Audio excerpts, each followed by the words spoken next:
அன்பின் ரட்சகராம் இயேசு கிறிஸ்துவின் விலையேறப்பெற்ற நாமத்தினாலே உங்கள் யாவருக்கும் என் அன்பின் ஸ்தோத்திரத்தை இந்த காலை நேரத்தில் நான் உங்களுக்கு தெரியப்படுத்துகிறேன்.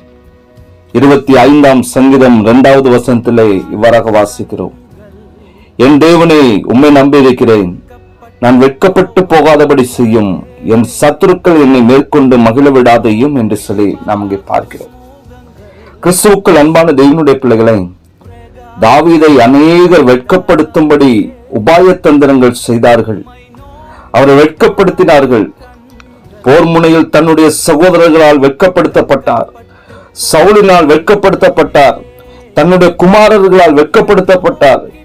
இப்படி தன்னை சுற்றி காணப்படுகிறவர்கள் அநேகர் அவரை நெருக்கினபடினால் அவருடைய இருதயமானது மிகவும் வியாகுலப்பட்ட நேரத்தில் அவர் கர்த்தரை நோக்கி விண்ணப்பம் செய்கிறார். தேவனே, நான் வெட்கப்பட்டு போகாதபடி செய்யும் என்று அவர் தெய்வ சமூகத்தில் அவர் முறையிடுகிறார். அந்த அளவிற்கு அவருடைய இருதயமானது மிகவும் வியாகுலப்பட்டு காணப்பட்டது. கர்த்தர் அவரை விடுவித்தார். கர்த்தரை நம்பினவர்கள் ஒருபோது வெட்கப்பட்டு போனதில்லை. அவர் எந்த இடத்தில் வெட்கப்பட்டு நின்றாரோ அதே இடத்தில் கர்த்தர் அவருடைய தலையை உயர்த்தினார். சாத்தானவன் பல நேரங்களிலே தேவ ஜனங்களை வெட்கப்படுத்தும்படி அவன் செய்கிறான். பிள்ளைகள் மூலமாக, உறவினர்கள் மூலமாக, தங்களுடைய சொந்த நண்பர்கள் மூலமாக வெட்கத்தை கொண்டு வருகிறான். வேலை செய்கிற இடத்திலும் சரி, பலவிதமான வெட்கத்துக்குள்ளாக ஜனங்கள் தள்ளப்படுகிறார்கள். ஒரு சம்பவத்தை இவ்வாறாக வாசிக்க நேரிட்டது. ஒரு இராணுவ வீரர் ஆண்டவராக இயேசு கிறிஸ்துவை அவர் ஏற்றுக்கொண்ட பொழுது தன்னுடைய பெயரை கிறிஸ்துவ பெயராக அவர் மாற்றிக்கொண்டார். அந்த நேரத்திலே அவர் கிறிஸ்துவ பெயரிலேயே அவருக்கு வந்ததான கடிதங்கள் கடந்து வந்தது. அவர் தான் வேலை செய்ததால் அந்த இடத்துல இயேசுவை குறித்து எல்லோருக்கும் சுவிசேஷம் அறிவித்துக் கொண்டிருந்தார். அங்கு வெவ்வேறு மார்க்கத்தை உடைய அநேகர் காணப்பட்டபடினால் ஒரு சிலருக்கு இவரை பிடிக்காமல் போனது. இவரை எப்படியாவது வெட்கப்படுத்த வேண்டும் என்று நினைத்து உயர் அதிகாரிகளிடத்தில் இவரை குறித்து அவர்கள் புகார் கொடுத்தார்கள். இவர் அதிகம் படிக்காதவர் என்றபடினாலே உயர் அதிகாரிடத்தில் எப்படி பேச வேண்டும், எப்படி அணுக வேண்டும் என்பது அவருக்கு தெரியாமல் காணப்பட்டது. அந்த உயர் அதிகாரியும் ஒரு சீக்கிய மதத்தை சார்ந்தவராய் காணப்பட்டார். ஒரு நாள் உயர் அதிகாரி அவரை அழைத்து, உன் பெயரை ஏன் கிறிஸ்தவ பெயராக நீ மாற்றிக்கொண்டாய், அதற்கான விளக்கத்தை நீ சொல்ல வேண்டும் என்று கேட்ட பொழுது அதற்கு இவர் சொல்லுகிறார், தன்னுடைய வாழ்க்கையில் ஆண்டவராக இயேசு கிறிஸ்து செய்த எல்லா விதமான நன்மைகளையும் அவருடைய ஒரு சிறிய சுவிசேஷமாக சொல்ல ஆரம்பித்தார்.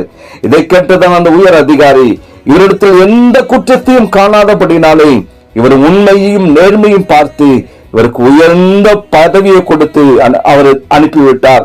மறுநாள் காலையிலே புகார் கொடுத்தவர்கள் எல்லாரும் இவருக்கு கடுமையான தண்டனையை கொடுத்திருப்பார்கள் என்று சொல்லி அவர்கள் நினைத்து கொண்டு வந்தார்கள். ஆனால் அங்கு நடந்ததோ வேறு சம்பவம்.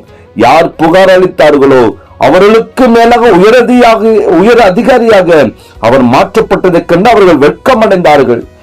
அவர் எந்த இடத்திலே வெட்கப்பட்டு நின்றாரோ அதே இடத்திலே கர்த்தர் அவருடைய தலையை உயர்த்தினார். என அன்பான தேவனுடைய பிள்ளைகளே, கர்த்தருடைய ஜனங்கள் ஒருபோது வெட்கப்பட்டு போவதில்லை. அவரை விசுவாசிக்கிறவன் எவனோ அவன் வெட்கப்படுவதில்லை என்று சொல்லி பரிசுத்த வேதாகமம் சொல்லுகிறது. கர்த்தர் தம்முடைய பிள்ளைகளுக்கு வழிகளை திறந்து கொடுக்கிறவர்.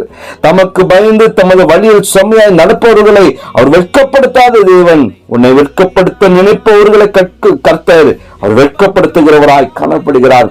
உங்களை அதிசயமாய் நடத்துவார். நீங்கள் சம்பூர்ணமாய் சாப்பிட்டு திருப்தி அடைந்து உங்களை அதிசயமாய் நடத்தி வந்த உங்கள் தேவனாகிய கர்த்தருடைய நாமத்தை துதிப்பீர்கள்.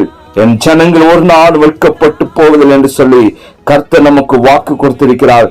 எனவே கிறிஸ்துவுக்குள் அன்பான தேவனுடைய பிள்ளைகளே, ஒருவேளை நீங்கள் வெட்கப்பட்டு நின்ற சூழ்நிலையில் இருந்தாலும் கர்த்தர் ஒரு நாள் உங்கள் தலையை உயர்த்துகிற தேவனாய் காணப்படுகிறார்.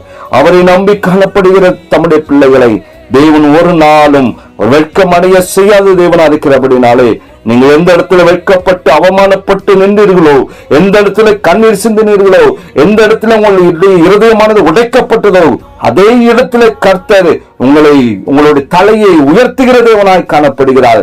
தெய்வ சமூகத்திலே உங்களை அர்ப்பணியுங்கள். கர்த்தர் எல்லா விதமான குறைவுகளையும் மாற்றி சம்பூர்ணமான நன்மையினால் உங்களை திருப்தியாக்கி உங்களை தலையை உயர்த்துவார். நம்மை தாழ்த்துவோம், செபிக்கலாம்.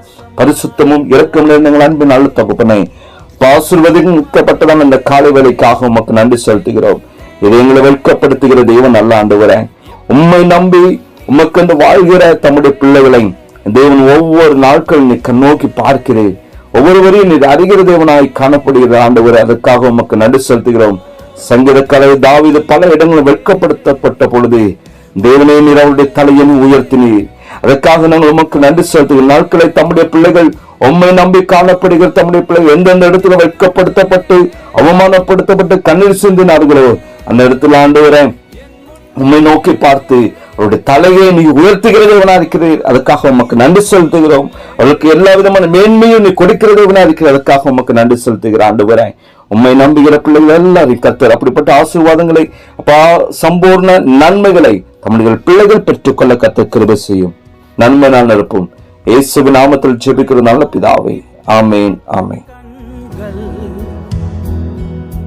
வெட்கப்பட்டு போவதில்லையே, உம்மை நோக்கி பார்க்கும் முகங்கள் பிரகாசம் அடைந்தனரே. உம்மை நோக்கி பார்த்த கண்கள் வெட்கப்பட்டு போவதில்லையே, உம்மை நோக்கி பார்க்கும் முகங்கள் பிரகாசம் அடைந்தனரே.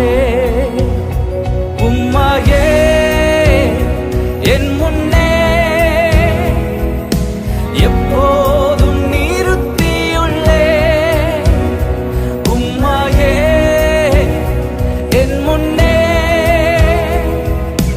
எப்போதும் நிறுத்தியுள்ளே. உம்மை நோக்கி பார்த்த கண்கள் வெட்கப்பட்டு போவதில்லையே, உம்மை நோக்கி பார்க்கும் முகங்கள் பிரகாசம் அடைந்தன.